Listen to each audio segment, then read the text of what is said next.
Hay dos extremos de los que todo cristiano y toda iglesia deben cuidarse si quieren ser fieles a Dios en la proclamación del Evangelio. El primero es tener tal apertura hacia todo aquel que diga ser cristiano sin importar lo que crea o lo que practique, que termine imposibilitando hacer cualquier distinción entre lo verdadero y lo falso. El segundo extremo es el opuesto, ser tan exclusivistas, ser tan estrechos en nuestra visión del Evangelio que terminemos aislándonos de todo el que profese ser cristiano porque no sea parte de nuestro grupo o porque no haga todas las cosas exactamente como nosotros las hacemos o porque en algunos detalles secundarios no crea como nosotros creemos. Los primeros atentan contra la pureza doctrinal y práctica de la iglesia. Los otros atentan contra la unidad y la cooperación ministerial que debería caracterizar al pueblo de Dios. A ese pueblo que realmente cree, predica y vive el Evangelio. Algunos son tan abiertos que terminan destruyendo la verdad. Otros son tan cerrados que terminan destruyendo la unidad. Pero como veremos en el pasaje que vamos a estudiar en el día de hoy, en nuestra serie consecutiva en el Evangelio de Marcos, tan importante es una cosa como la otra: la verdad y la unidad. Vayamos por favor a Marcos capítulo 9. Marcos capítulo 9 y vamos a leer los versículos 38 al 41. Dice así la palabra de Dios. Juan le dijo: Maestro, vimos a uno echando fuera demonios en tu nombre y tratamos de impedírselo porque no nos seguía. Pero Jesús dijo: no se lo impidáis, porque no hay nadie que haga un milagro en mi nombre y que pueda enseguida hablar mal de mí. Pues el que no está contra nosotros, por nosotros está. Porque cualquiera que os dé de beber un vaso de agua por razón de vuestro nombre, ya que sois seguidores de Cristo, en verdad os digo que no perderá su recompensa. Este pasaje se encuentra en el contexto del incidente que estudiamos la semana pasada, cuando los discípulos iban por el camino discutiendo entre sí quién de ellos es el mayor o era el mayor. El Señor Jesucristo acaba de anunciarles que Él, al llegar a Jerusalén, sería apresado por los principales sacerdotes de la nación, que sería condenado a muerte.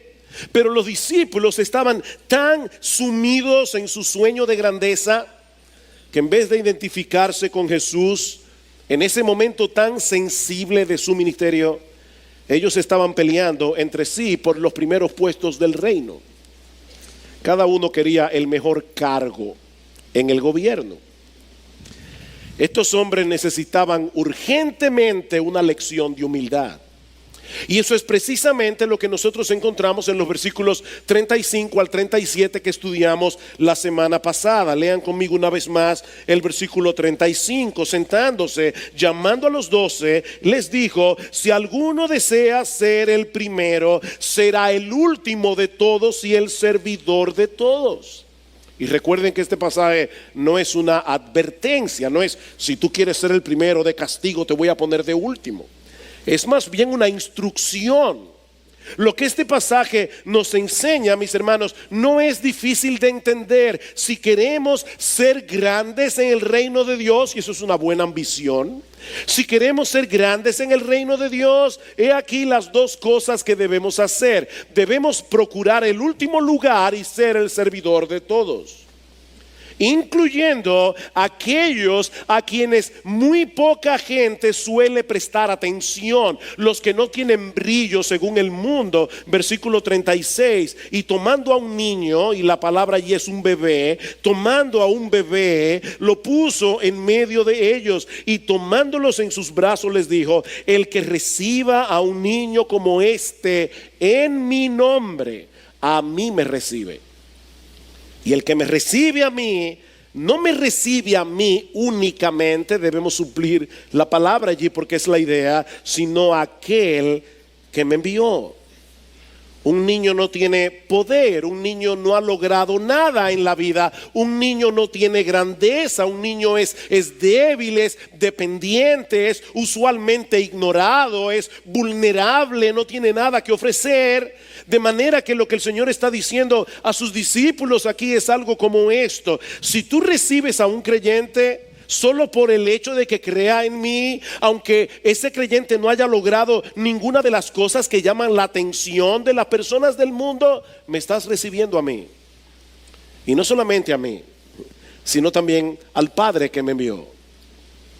En otras palabras, los verdaderos discípulos de Jesús manifiestan humildad, recibiéndose unos a otros para servirse unos a otros, en vez de rivalizar y competir entre sí. Y es esta declaración la que sirve de trasfondo al comentario que hace Juan en el versículo 38. Y yo sé que todos nosotros, cuando pensamos en Juan el apóstol, pensamos, ¿verdad?, en el discípulo del amor. Todos conocemos a Juan como el apóstol del amor, por todas las veces que él habla de ese tema en sus cartas. Pero ¿saben qué, mis hermanos? Tal parece que en esta etapa de su vida, Juan estaba muy lejos de llegar a ser el discípulo del amor. Juan en ese momento era un joven bastante impulsivo, con un carácter muy impetuoso, y parece que eso era de familia, porque lo mismo le pasaba a Jacobo, su hermano. Tanto así que el Señor les puso a los dos, a Juan y a Jacobo, el sobrenombre de Boanerges, que significa hijos del trueno. Hijos del trueno.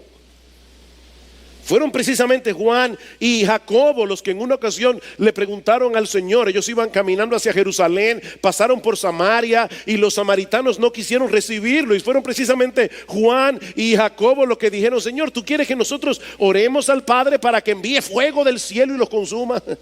Ese fue el apóstol del amor.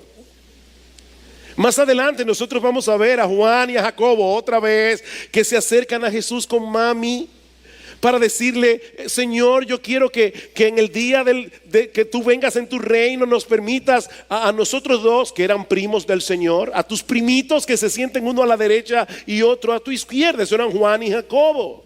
De manera, mis hermanos, que estos dos discípulos del Señor todavía tenían mucho camino que recorrer en su crecimiento espiritual, como vemos claramente en el pasaje que vamos a estudiar en el día de hoy. Hay muchas lecciones importantes para nuestra iglesia en este pasaje. Y lo dije a propósito, no para la iglesia, estoy hablando de iglesia bíblica del Señor Jesucristo. Hay lecciones que nosotros como iglesia debemos aprender. Y si tú no eres miembro de iglesia bíblica del Señor Jesucristo y estás hoy de visita en nuestra iglesia, créeme, aquí hay mucho que aprender para ti también. Así que no cierres el transmisor. Yo he dividido este pasaje en tres encabezados. En primer lugar, nosotros vemos aquí en el versículo 38 la prohibición de los discípulos. Versículo 38, Juan le dijo: Maestro, vimos a uno echando fuera demonios en tu nombre y tratamos de impedírselo porque no nos seguía. Tal parece que el comentario que Jesús acaba de hacer de recibirse unos a otros activó la conciencia de Juan. De hecho, en el pasaje paralelo, en Lucas capítulo 9, versículo 49, vemos claramente que hay una conexión entre el comentario de Jesús en el versículo 36 y 37, y el comentario de Juan. Porque el texto en Lucas comienza diciendo: y respondiendo Juan, es decir, a lo que acaba de decir Jesús de recibirse unos a otros, Juan hizo el comentario que tenemos en el versículo 38. Ese incidente había quedado en el pasado, pero ahora Juan quiere saber si ellos habían actuado correctamente al haber hecho lo que ellos hicieron. Se habían encontrado con un individuo que estaba sacando fuera demonios en el nombre de Jesús. Y ellos trataron de impedírselo, y el tiempo del verbo da a entender que ellos habían estado insistiendo en prohibirle a este hombre que siguiera haciendo lo que él estaba haciendo. Ahora, nosotros no sabemos quién era este individuo, nosotros no sabemos cómo había llegado a creer en Cristo, pero el texto nos dice al menos 3 cosas acerca de él. En primer lugar, que era un verdadero creyente. Y Jesús asume que él era un verdadero creyente. Lo que él estaba haciendo, lo estaba haciendo en el nombre de Jesús. En segundo lugar, era un creyente que estaba haciendo cosas extraordinarias. Dice el texto que estaba sacando fuera demonios. Y es un presente plural que da la idea de que él estaba haciendo eso una y otra vez. O sea, este hombre había podido hacer eso varias veces ya, sacar fuera demonios en el nombre de Jesús. Y lo tercero que aprendemos de este pasaje es que él no era parte integral del grupo apostólico. Debemos recordar que en este punto de la historia redentora, la iglesia no existía como nosotros la conocemos en el día de hoy.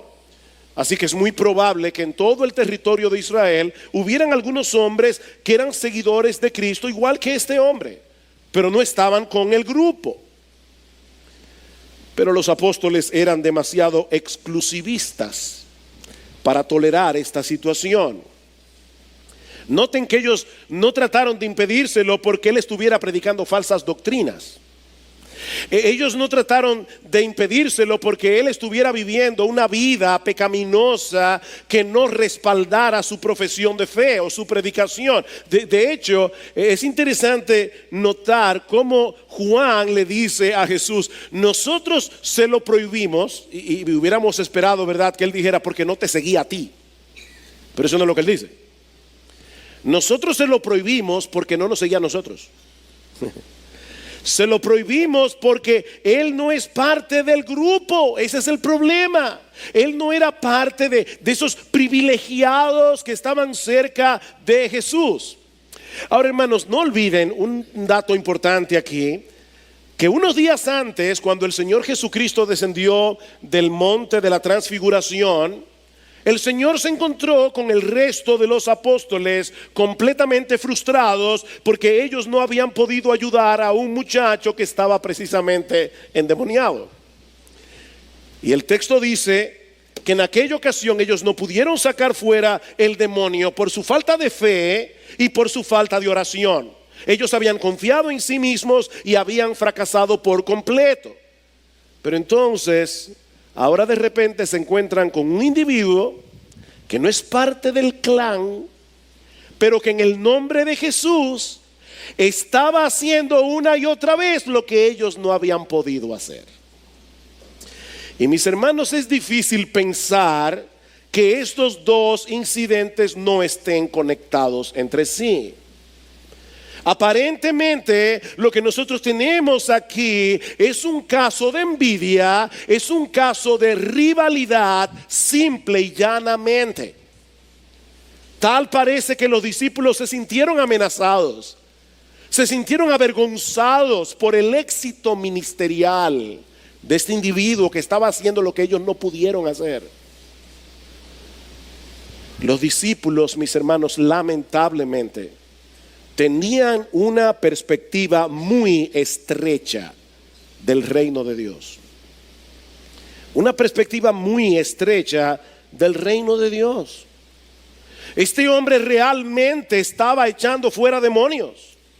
Y lo estaba haciendo en el nombre de Jesús. Es decir, que hombres y mujeres estaban siendo liberados por el poder de Dios a través del ministerio de este hombre. Su único problema es que él no pertenecía al club apostólico.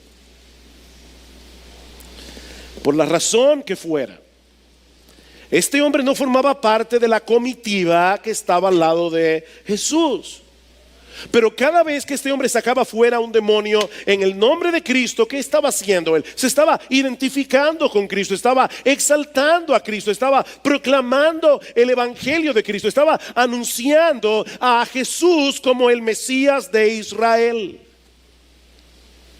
Pero como decía hace un momento, no parece que los discípulos ni siquiera hubieran tratado de averiguar si este hombre entendía el mensaje que Cristo predicaba, o si él respaldaba con su vida su profesión de fe. La única razón por la que trataron de impedírselo es porque él no era parte de ellos.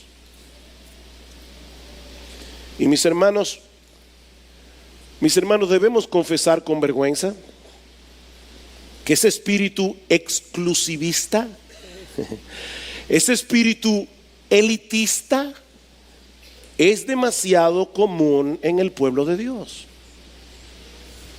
Fácilmente olvidamos que todos nosotros somos parte de algo mucho más amplio que las cuatro paredes de esta iglesia. Somos parte de algo mucho más amplio que el entorno de nuestro grupo. Todo cristiano debe estar interesado en el crecimiento del reino de Dios, aunque eso signifique que otras iglesias tengan un éxito ministerial mayor que el nuestro. Nuestra meta no es que nuestro grupo crezca. Nuestra meta no es la ampliación de nuestro clan. Nuestra meta es que el evangelio de Cristo se expanda por el mundo y que más y más personas sean traídas de la muerte a la vida por el poder de la palabra. Cuidado, hermanos míos, amados miembros de IBCJ, con la envidia y la rivalidad ministerial. Eso es un pecado odioso. Es un pecado odioso que quebranta la unidad del pueblo de Dios. Es un pecado odioso que frena nuestra eficacia. Y es un terrible testimonio ante los ojos del mundo. Noten cómo reaccionó Jesús al comentario de Juan. Y eso nos lleva a nuestro segundo encabezado. Ya vimos la prohibición de los discípulos. Veamos ahora en segundo lugar la prohibición de la prohibición. Versículo 39. Pero Jesús dijo: no se lo impidáis. No se lo impidáis. Porque no hay nadie que haga un milagro en mi nombre y que pueda enseguida hablar mal de mí. Este texto puede ser traducido también: dejen de impedírselo. Es la idea. Dejen de impedírselo. En otras palabras, el Señor no solamente estaba corrigiendo a los discípulos por lo que había pasado, el Señor nos está dando instrucciones de lo que debemos hacer en el futuro cuando se presente una situación similar. Dejen de hacer eso. Al prohibir su prohibición, el Señor está mostrando claramente que Él no sentía ninguna simpatía por ese espíritu exclusivista y elitista de los apóstoles. Lo que ellos habían hecho, mis hermanos amados, no surgió de un corazón lleno de celo por la verdad. Lo que ellos habían hecho había surgido de un corazón lleno de celo por el grupo.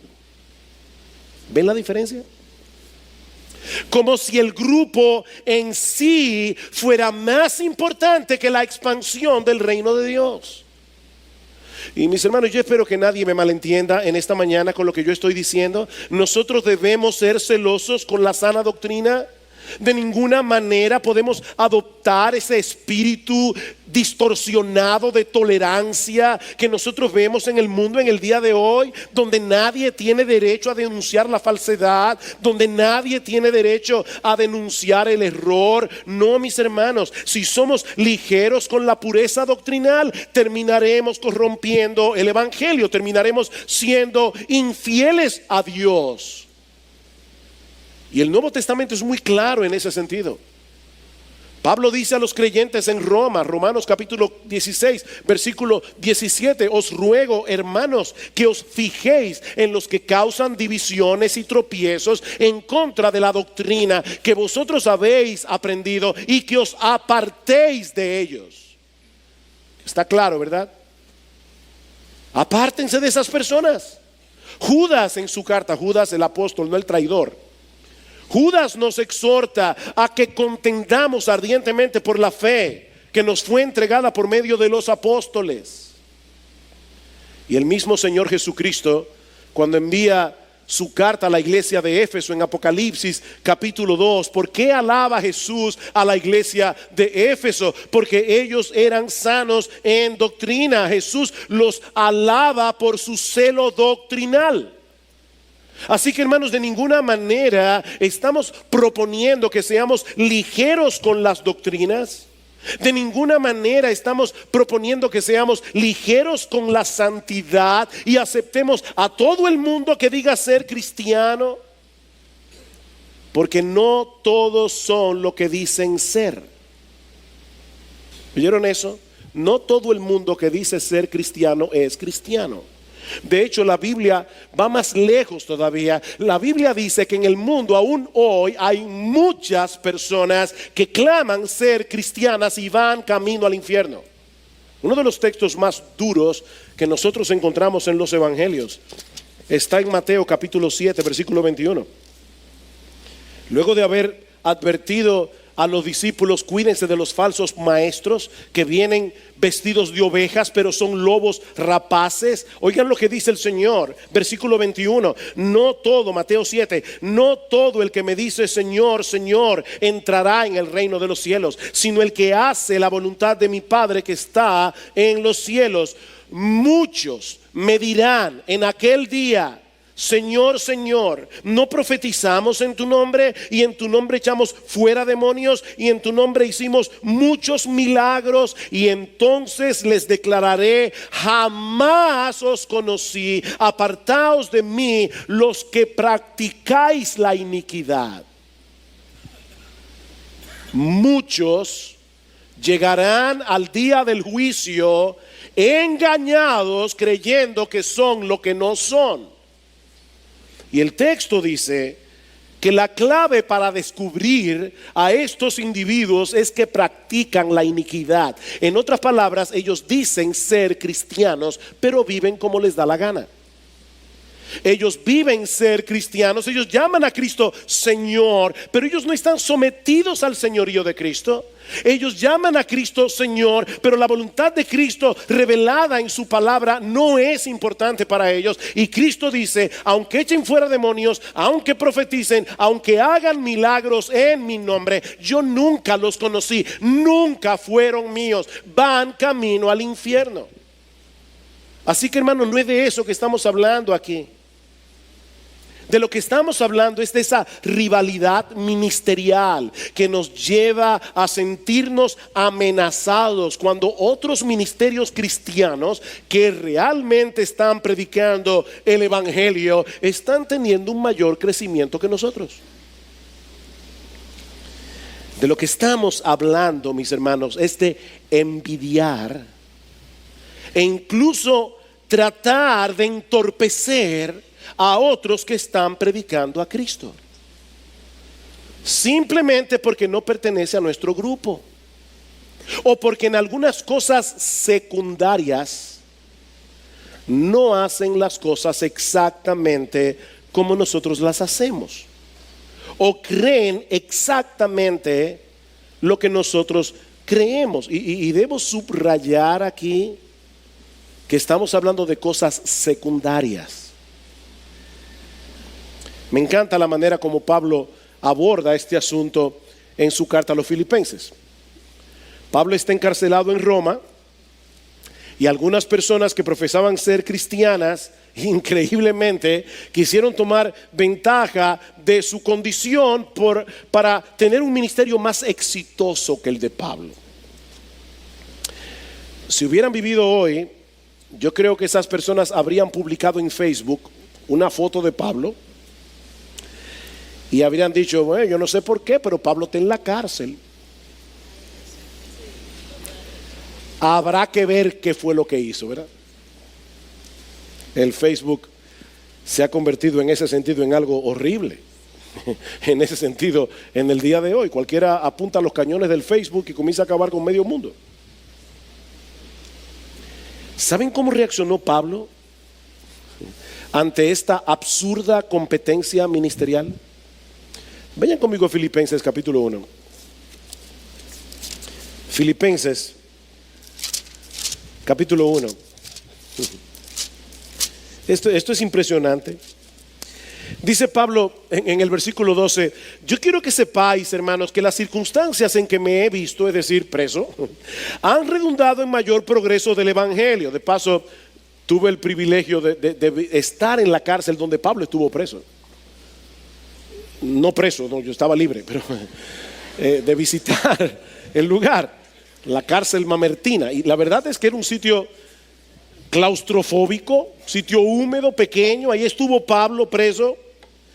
Y es de ahí que Pablo escribe esta carta y dice: eso ha redundado en progreso del evangelio, de tal manera que mis prisiones por causa de Cristo se han hecho notorias en toda la guardia pretoriana y a todos los demás, y que la mayoría de los hermanos, confiando en el Señor por causa de mis prisiones, tienen mucho más valor para hablar la palabra de Dios sin temor. Decían: bueno, si Pablo está preso y todavía sigue predicando el evangelio, ¿qué de nosotros que estamos en libertad?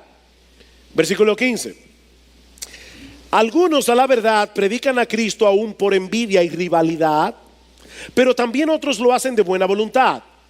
Estos, lo de buena voluntad, lo hacen por amor, sabiendo que he sido designado para la defensa del evangelio. Aquellos, los que lo hacen por rivalidad, proclaman a Cristo por ambición personal, no con sinceridad, pensando causarme angustia en mis prisiones.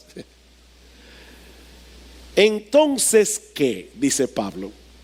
O que de todas maneras, ya sea fingidamente o en verdad, Cristo es proclamado, y en esto me gozo, sí, me regocijo y me regocijaré todavía más. Es un gozo para mí. Yo supongo, hermanos, que a Pablo le causaba tristeza que estas personas estuvieran predicando a Cristo por una mala motivación, pero al mismo tiempo Pablo reconoce que ellos estaban predicando el evangelio. No era un evangelio falso. Ellos estaban predicando el evangelio. Ellos estaban llamando a los hombres al arrepentimiento y a la fe. Y personas que no conocían la mala motivación que estos hombres tenían en el corazón, estaban conociendo a Cristo y estaban viniendo al Señor en arrepentimiento y fe. Por eso dice Pablo: ¿qué voy a hacer ahora? Gozarme en eso. Gozarme en eso, en que el nombre de Cristo está siendo proclamado. Mis hermanos, Pablo no estaba interesado en ser una celebridad. Pablo no estaba interesado en que su nombre fuera famoso. Su mayor anhelo era que la gente conociera a Cristo. Y si aún hubiera aparecido un predicador con un don más excelente que el suyo, yo estoy seguro que eso hubiera llenado de alegría el corazón de Pablo. Completamente seguro. Así que cuidado, hermanos, con la envidia ministerial. Y eso no solamente se aplica a las iglesias en general. Eso no solo se aplica a los predicadores y a los pastores. Eso se aplica a cada uno de ustedes como miembro de la iglesia. No todos tienen los mismos dones, ni todos serán tan visibles en el trabajo en el Señor. Pero todos son igualmente necesarios. Todos son igualmente necesarios. ¿Saben que en el día del juicio, el Señor premiará no la visibilidad de tu ministerio, sino tu fidelidad? Eso es lo que el Señor va a premiar, tu fidelidad. ¿Saben cuál es el antídoto para la envidia ministerial? El amor a Cristo. El amor a Cristo, porque el que ama a Cristo ama la expansión de su reino, independientemente de quién está teniendo más resultados visibles. Si otros están proclamando el evangelio y llevando a Cristo más personas que nosotros, gloria al Señor, qué bueno, aleluya, amén por eso. Debemos gozarnos por eso, debemos darle gracias al Señor por los dones que nosotros hemos recibido de pura gracia, pero lo que ellos también han recibido de pura gracia, porque a final de cuentas, con los dones de ellos y con los dones nuestros, es nuestro Señor el que está siendo exaltado. Es nuestro Señor el que está siendo glorificado. Así que conténtate con la gracia de Dios en ti y al mismo tiempo dale gracias al Señor por la forma como Él ha derramado su gracia en otros, aunque eso signifique que aquel va a tener un ministerio más visible que el tuyo, porque ambos están sirviendo al mismo Señor, están peleando la misma batalla y contra el mismo enemigo. Noten la razón de por qué el Señor prohíbe a los discípulos hacer esta prohibición. Valga la redundancia, Marcos capítulo 9, de nuevo versículo 39. Pero Jesús dijo: no se lo impidáis, porque no hay nadie que haga un milagro en mi nombre y que pueda enseguida hablar mal de mí, pues el que no está con nosotros, por nosotros está. El argumento de Cristo aquí es básicamente este: en lo concerniente al reino de Dios, ninguna persona en el mundo es neutral. Nadie es neutral. O está con Cristo o está en su contra. No hay un tercer grupo. De hecho, en Mateo 12:30 nosotros encontramos el mismo principio a la inversa. Dice Cristo: el que no está conmigo está contra mí, y el que conmigo no recoge desparrama. O estás con Cristo, y eso significa, mi amigo que estás aquí hoy en la mañana, entregado a Jesús con todo tu corazón, entregado a Jesús con toda tu alma como tu Señor, como tu Salvador, o tú estás en contra de Cristo, porque no existe otra opción, no existe una tercera categoría. Bueno, este es el mismo principio que encontramos aquí en Marcos 9 de una forma positiva. El que no está contra nosotros, por nosotros está. ¿Qué es lo que el Señor está diciendo a Juan aquí? Y a todos nosotros. Le está diciendo: Juan, escúchame bien. El asunto aquí no es si esta persona forma parte de tu grupo. El asunto que tú debes evaluar es si esa persona está a favor mío o en contra de mí. Eso es todo lo que hace la diferencia. No es si te sigue a ti, no es si es parte de tu grupo, no es si es parte de tu clan, no es si es miembro de tu club. Lo que tú tienes que averiguar es si él está en contra mío o a favor mío. Como dice Sinclair Ferguson, me encanta esta frase: a final de cuentas, es más importante que los siervos de Dios sean devotos de Cristo a que sean uno de nosotros. Eso es más importante. Es posible que alguien esté predicando el evangelio con muy poca luz y necesite ser instruido. Eso fue lo que sucedió con Apolos. ¿Recuerdan en Hechos capítulo 18? ¿Qué hicieron Priscila y Aquila cuando vieron a Apolos con este fuego? Era un gran orador, pero tenía sus errores, le faltaba luz. ¿Qué hicieron Priscila y Aquila? Publicaron en Facebook una foto de Apolos y dijeron: no escuchen a este hombre. ¿Qué hicieron Priscila y Aquila? Tomarlo, instruirlo para que lo hiciera mejor. En vez de montar una campaña contra Apolos, ellos vinieron en su ayuda. Pero hay algo más. Versículo 41. Porque, otra razón, cualquiera que os dé de beber un vaso de agua por razón de vuestro nombre, ya que sois seguidores de Cristo, en verdad os digo que no perderá su recompensa. Y esta declaración honestamente me dio mucho trabajo, porque se puede interpretar de dos maneras distintas, y yo espero poder ser claro en presentar las dos opciones.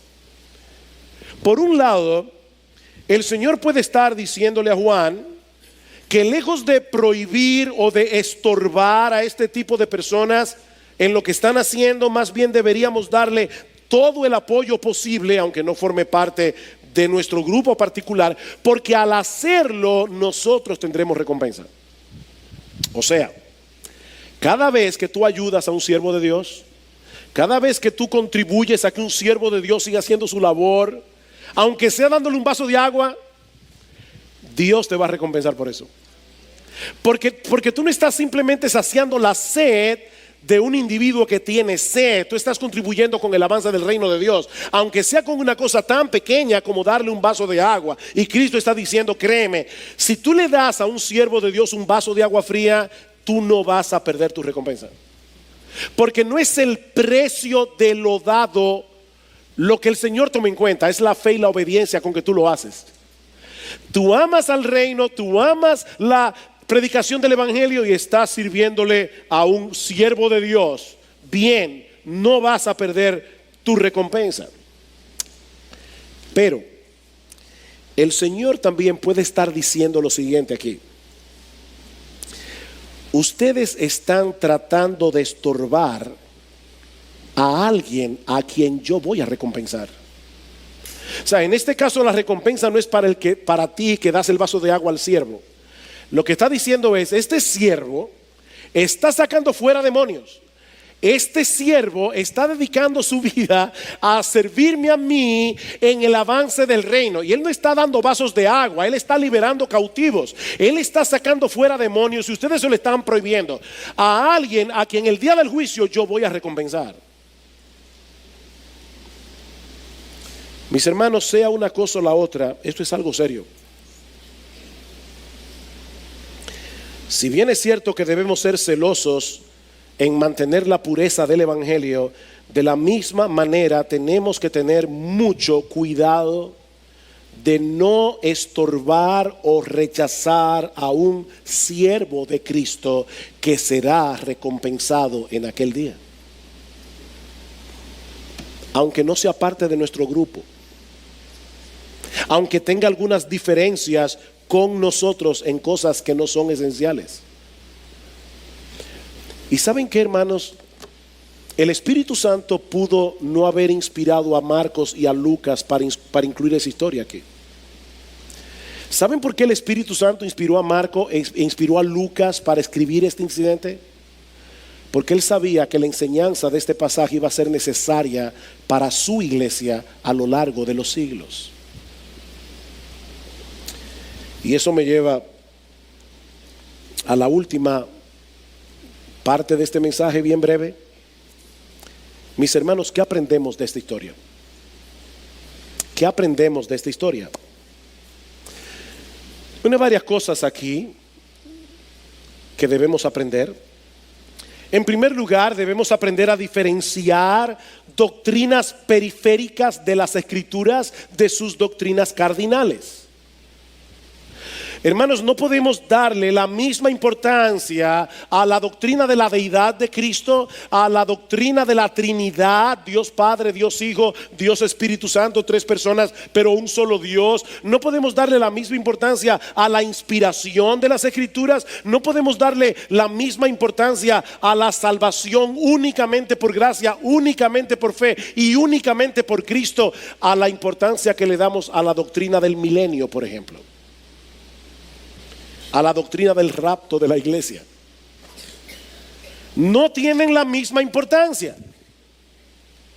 No podemos darle la misma importancia a doctrinas cardinales de las Escrituras al hecho de si una iglesia adora con una batería o sin una batería. Nosotros tenemos que aprender a diferenciar lo que es esencial de lo que no lo es. Mis hermanos, es utópico pensar que de este lado de la eternidad todos y cada uno de los creyentes van a pensar igual en todas las cosas. Miren, eso no pasa ni en la misma iglesia. O no es así. Es utópico pensar que nosotros vamos a llegar a tener en todos los detalles doctrinales y prácticos del cristianismo exactamente el mismo pensamiento. No porque la Biblia tenga ningún defecto, porque la Biblia es perfecta. Nosotros somos los que somos imperfectos. Nosotros somos los que tenemos limitaciones.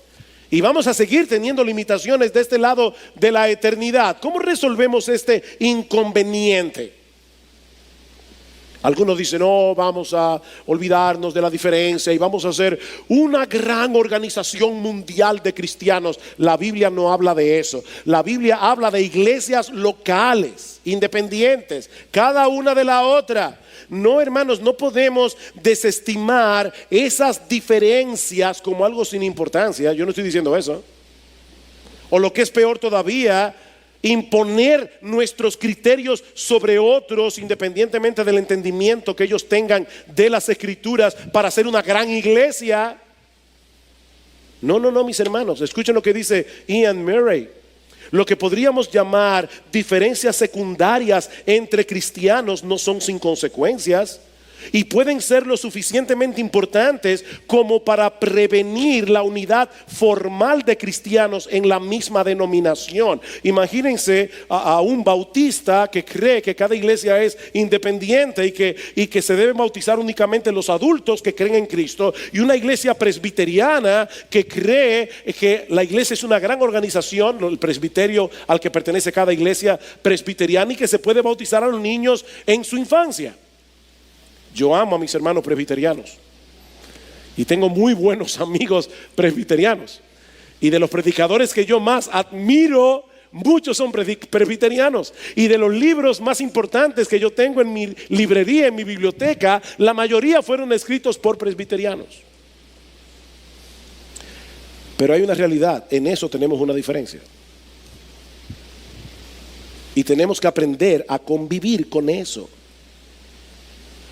Yo no tengo que imponer a los presbiterianos que crean como yo, ni ellos deben imponerme a mí que yo crea como ellos, pero debemos amarnos como creyentes en Cristo.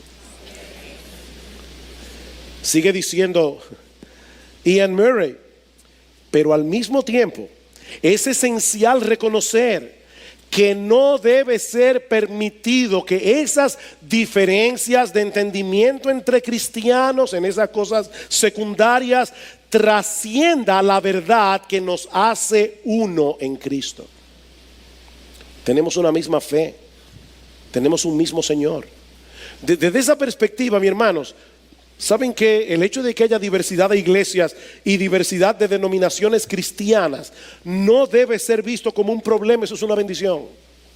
Eso es una gran bendición, porque permite que creyentes con convicciones similares puedan congregarse en la misma iglesia o en la misma denominación sin tener que traicionar su propio entendimiento de las escrituras y sin crear una guerra civil en la iglesia por esos detalles secundarios. Así que eso es una bendición. Cuando seamos perfectos en el cielo, entonces nuestra comunión será perfecta y no tendremos ninguna diferencia. No seremos afectados por las malas interpretaciones de la Biblia, pero eso será en el cielo. Pretender esa realidad ahora, como dice Juan Carlos Ryle, es intentar construir un hermoso castillo en el aire. Así que el asunto no es olvidar lo que nos separa y enfatizar lo que nos une. No. La solución está en aprender a manejar las diferencias con madurez y con amor cristiano. Y eso nos lleva a mi segunda aplicación. Debemos mostrar amor cristiano hacia todos aquellos de quienes tengamos testimonio de que son verdaderamente cristianos, independientemente de las diferencias que podamos tener con ellos en cosas secundarias. Mi hermano, si una persona profesa ser cristiana, y déjenme aclarar, ¿a qué yo le llamo cristiano? O sea, estoy diciendo, si una persona acepta que es un pecador que merece el infierno, si tú nunca te has visto como un pecador que merece el infierno, de verdad es mi deber decirte, tú no eres cristiano, nunca lo has sido. Ahora, si tú eres una persona que te has visto a ti misma como alguien que merece el infierno, por tus pecados, alguien que ha confiado únicamente en Cristo para el perdón de sus pecados y el don de la vida eterna, no en su iglesia, no en su decencia, no en su moral, no en su religión, únicamente en Cristo, y tu vida muestra las marcas de haber nacido de nuevo, debemos mostrarle amor cristiano, aunque en algunas cosas no estemos de acuerdo con esa persona. Eso no quiere decir necesariamente que podamos trabajar juntos en proyectos comunes. Eso depende de varios factores, entre ellos la similitud en doctrina y la similitud en visión ministerial. Hay iglesias con las que podemos caminar 500 metros, otra iglesia que podemos caminar 1 kilómetro, hay iglesias con las que podemos llegar hasta la luna. Eso depende de varios factores. Pero mis hermanos, lo que esto significa es que nosotros debemos dispensarle un trato filial a esa persona por ser hijo de nuestro Padre que está en los cielos. En tercer lugar, debemos anhelar que el Evangelio de Cristo sea proclamado en el mundo, aun cuando aquellos que lo proclaman no pertenezcan a nuestra comunidad de creyentes. Eso es básicamente lo que aprendemos de este pasaje. El gran anhelo de nuestro corazón es que Cristo sea conocido. Y por eso debemos orar por otros ministerios. Debemos incluso ayudar a otros ministerios si está a nuestro alcance hacerlo, ya sea con recursos económicos, ya sea con recursos humanos. Mis hermanos, necesitamos cultivar una visión más global del reino de Dios. En cuarto lugar y último lugar, en la medida de lo posible, debemos cooperar con otras iglesias hermanas en proyectos comunes para el avance del reino, porque ese es el patrón que nosotros vemos en las iglesias apostólicas. Cada iglesia era autónoma, era independiente. Eso es evidente en las cartas del Nuevo Testamento. Cuando Cristo envía la carta a las 7 iglesias de Asia Menor, Él no le dice a la iglesia de Éfeso que trate de resolver el problema de la iglesia en la Odisea. Cada iglesia tenía su problemática y cada iglesia debía trabajar independiente. Cada iglesia es autónoma en su gobierno, en su constitución. Pero hermanos, autonomía no significa aislamiento. No significa aislamiento.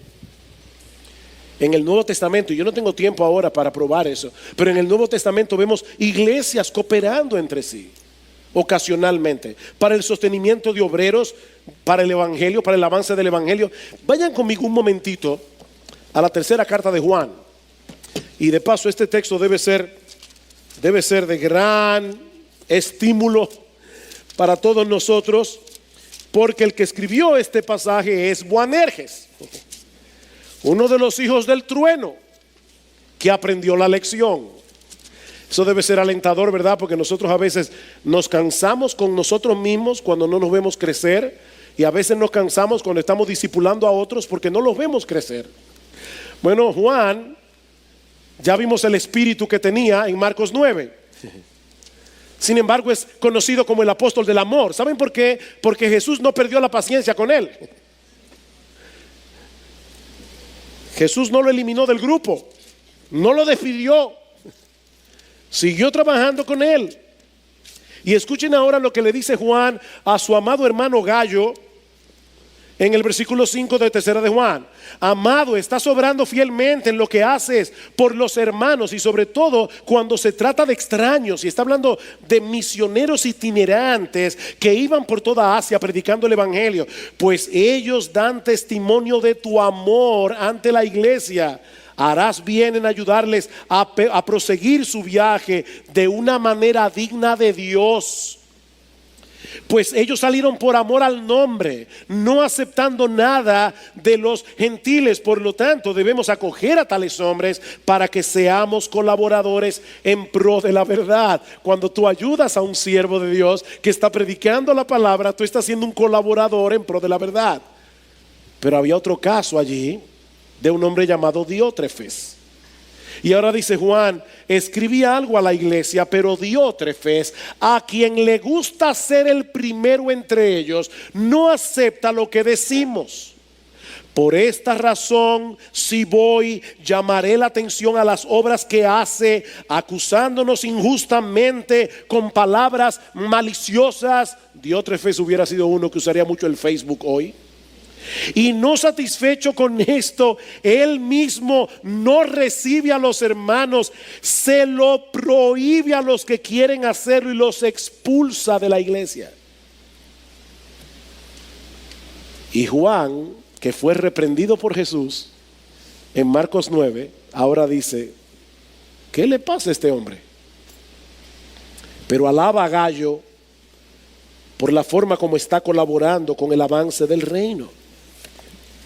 Debemos ayudar a creyentes en momentos especiales de necesidad. Pablo alaba a la iglesia en Macedonia por la ofrenda que recogieron para los santos en Jerusalén, según a los Corintios 8 y 9.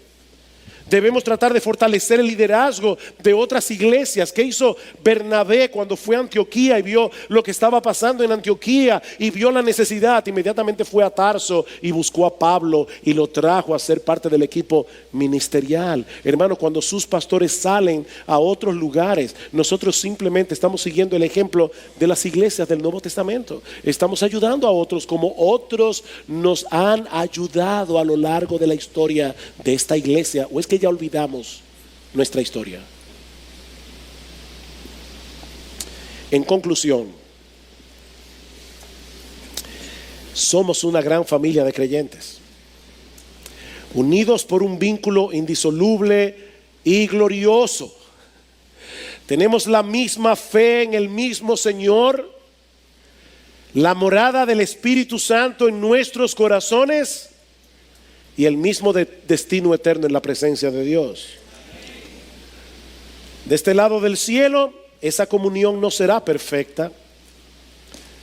Oh hermanos, pero anhelamos de todo corazón la llegada de aquel día en que los redimidos del Señor, de toda tribu, de todo pueblo, de toda lengua y de toda nación, estemos adorando juntos al Cordero y disfrutando de una comunión perfecta por los siglos de los siglos.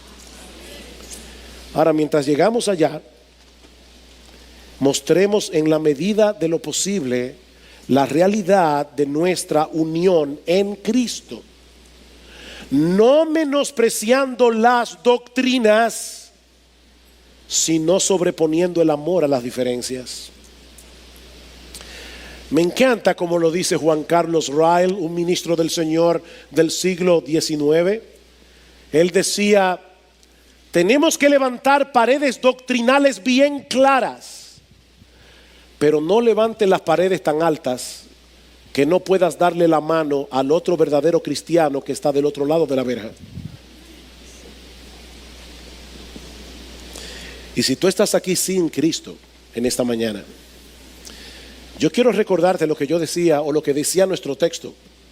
No existe la neutralidad en el reino de Dios. No existe. O estás con Cristo o estás en su contra. Y aún si tú dijeras en esta mañana, mira, honestamente ese tema me es indiferente, yo he decidido no decidir nada. Déjame decirte, mi amigo, que decidir no decidir es una decisión. Tú estás decidiendo en contra de Cristo. Mi amigo, si nunca te has visto a ti mismo como alguien que merece el infierno por causa de tus pecados, si nunca has decidido renunciar, seguir viviendo para ti mismo, seguir haciendo tu voluntad en vez de la voluntad de Dios, si nunca has dejado de confiar en tu propia decencia, en tu religiosidad, para confiar únicamente en Cristo y en la obra de redención que Él llevó a cabo en la cruz del Calvario, mi amigo, tú no eres cristiano. Tú no eres cristiano y estás en contra de Cristo. Yo no sé a qué religión tú perteneces. si tú nunca te has visto como un pecador que merece el infierno, si tú nunca has dejado de confiar en tu propia bondad, en tu propia decencia, en que tú eres mejor que otro, no importa si tú eres evangélico, tú no eres cristiano. Tú no eres cristiano. Pero mi amigo, Él promete en su palabra recibir a aquel que viene rendido a sus pies, clamando por perdón y misericordia. No te vayas de este lugar perteneciendo al otro reino. Pídele a alguien aquí que te explique mejor el mensaje del evangelio, pero sobre todas las cosas, pídele a Dios que transforme tu corazón. Pídele a Dios que te dé la gracia de la fe, la gracia del arrepentimiento. Pídele que cambie tu corazón de piedra por un corazón de carne. Cristo vino a darnos vida y vida en abundancia. Y si tú vienes ahora a Cristo en arrepentimiento y fe, esa vida abundante será para ti.